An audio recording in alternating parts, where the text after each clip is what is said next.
don't you get up and play with us? One of them asked. I don't feel like it, said the rabbit, for he didn't want to explain that he had no clockwork. Ho, said the furry rabbit. It's as easy as anything.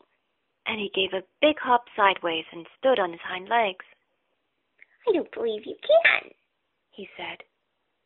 I can, said the little rabbit. I can jump higher than anything. He meant when the boy threw him, but of course he didn't want to say so. Can you hop on your hind legs? Asked the furry rabbit. That was a dreadful question, for the Velveteen Rabbit had no hind legs at all. The back of him was made all in one piece, like a pincushion. He sat still in the bracken and hoped that the other rabbits wouldn't notice.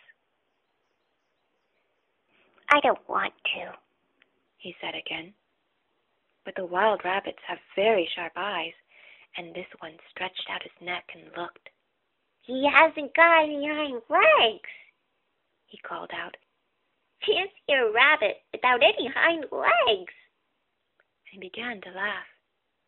I have, cried the little rabbit. I have got hind legs. I am sitting on them. Then stretch them out and show me.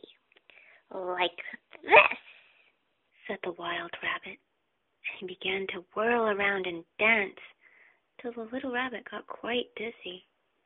I don't like dancing, he said. I'd rather sit still. But all the while he was longing to dance, for a funny new tickly feeling ran through him, and he felt he would give anything in the world to be able to jump about like these rabbits did. The strange rabbit stopped dancing and came quite close. He came so close this time that his long whiskers brushed the Velveteen Rabbit's ear, and then he wrinkled his nose suddenly and flattened his ears and jumped backwards. He doesn't smell right, he exclaimed. He isn't a rabbit at all. He isn't real. I am real, said the little rabbit. I am real. The boy said so. And he nearly began to cry. Just then there was a sound of footsteps, and the boy ran past near them, and with a stamp of feet and a flash of white tails, the two strange rabbits disappeared. Come back and play with me, called the little rabbit. Oh, do come back.